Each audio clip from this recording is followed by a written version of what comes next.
Ganyan tayo eh. Ang dali nating maghusga. Ang tingin natin, yung mga swerte, yung mga mapapalad, ay yung mga mukhang mayaman.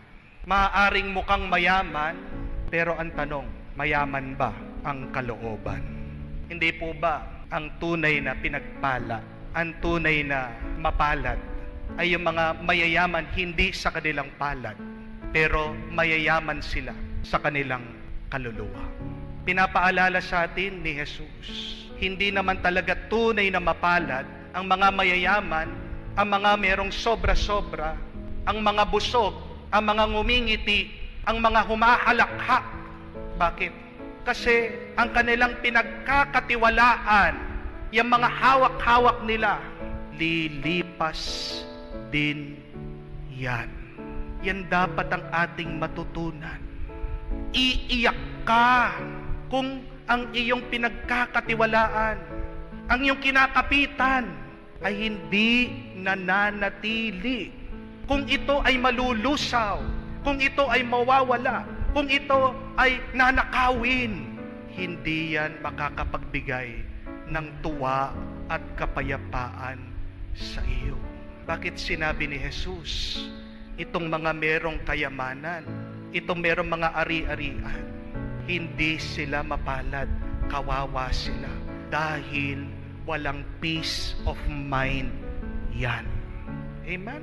Kung ikaw ay nalulungkot sa pagtataksil ng iyong asawa, kahit natambakan ka ng milyon-milyon, hindi pa rin mapupuno yung puwang sa puso mo. Amen?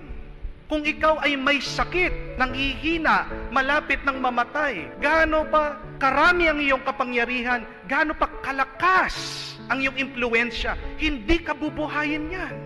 Kahit na gaano karami ang pagkain nyo sa rep, kung nag-aaway-away kayo sa pamilya, wala. Kung dito ka nagtitiwala, kawawa ka.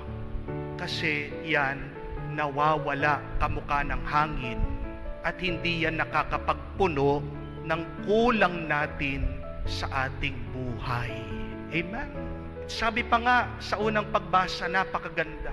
Sinumpaan daw ang mga nagtitiwala sa kamukha nilang tao. Cursed are those who trust their fellow men. Totoo po yun. Di po ba karanasan natin? Many times, we get disappointed with those that we expect love, care, and acceptance. Kung sino pa yung mga kapamilya mong inaasahan mo, tutulong sa iyo, magsasalba sa iyo, sa utang, ayaw kang pautangin. Kung papautangin ka naman, pag sinisingil ka na, di ka makabayad, napakasakit pang magsalita sa iyo. Minsan nga nakakalungkot kung sino pa yung mga kamag-anak natin, kapamilya. Bakit sila pa yung hindi sumusuporta pag tayo nagbi-business? Di po ba? Imbes na iangat ka nila, binababa ka pa. Sinisiraan ka pa pag umaangat ka. Hindi tinatangkilik yung iyong business. At kung mambibili sa'yo, uutangin o hihingi pa ng discount, konti na lang, ay kunin na walang bayad. Di ba nakakalungkot yun? Nakakadurog ng puso. At lalong pinakamasakit ito, marami pong nakakaranas dito. Yung napakaraming taon, kala nila, tapat na tapat yung kanilang asawa, only to find out na niloloko pala sila. Napakatagal na pala tinatago sa kanila, meron palang iba. Di po ba totoo yung sinasabi ng Panginoon? Malas ka, susumpain ka, kawawa ka. Kung ikaw, bibigay mo ang buong tiwala mo sa kapwa mo. Saan natin makikita at mararanasan ang bendisyon, pagpapala, ang pagiging mapalad? Wala nang iba at dapat unang-una kung hindi sa Diyos. Yan po ang narinig natin sa Salmo. Blessed are those who trust in the Lord. Mapapalad ang mga palaging nagtitiwala sa Panginoon. At bakit mapapalad ang mga nagtitiwala sa Panginoon? Dahil Diyos lang ang tapat. Diyos lang ang totoo. Diyos lang ang tunay na mapagmahal. Diyos lang ang makakapagpuno. God is ever loyal. God is always true. God is ever good. And God will forever fill us with our need. Bakit nasabi ng Panginoon, mapalad ang mga gutom, mapalad ang mga dukha, mapalad ang mga umiiyak, mapalad ang mga nahihirapan? Dahil ito po mga taong ito at dito sa karanasan na ito, dito natin natututunan na kumapit sa Panginoon. Yan yung mga karanasan na inuubos ka, na ikaw ay binabasag ng mundo. Pero sino ba ang makakapagpuno sa iyo? Sino bang makakapagbuo sa iyo? Hindi ang pera, hindi ang ari-arian, hindi ang material na bagay, hindi rin ang ibang tao. Dahil minsan ang mga ibang tao sila nga sanhi ng pagkaubos mo, pagkahina mo, pagkabasag mo. Ang Diyos lang. Kaya nasabi ng Panginoon ito, dahil pag nauna kang nagtitiwala sa Diyos, kahit na hindi ka makakain, busog ka. Amen? Pag ikaw nauna kang nagtitiwala sa Diyos, kahit na wala kang pera, payapa ka. Amen? Kahit na lumuluha ka, basta nagtitiwala ka sa Diyos, alam mo, ang iyong puso, panatag, masaya. First, trust in the Lord, and everything will be given to you besides. Blessedness is not having something in your hands, but blessedness is having God in your heart. Blessedness is not something that you possess. Blessedness is an experience. Tandaan niyo po yan. Ang pagiging mapalad ay hindi isang bagay na pag-aari, pero ang pagiging mapalad ay isang karanasan ng Diyos. Try to seek God first before you try to seek the wealth, riches, power, happiness, pleasure of the world, and you would see that you do not need the wealth, the riches, the pleasure of the world. Dahil itong hinahanap mong tuwa, saya, tagumpay, nandun na sa karanasan ng Diyos. Kaya nga, di ba, napakasaya po natin. Ano yung karanasan natin?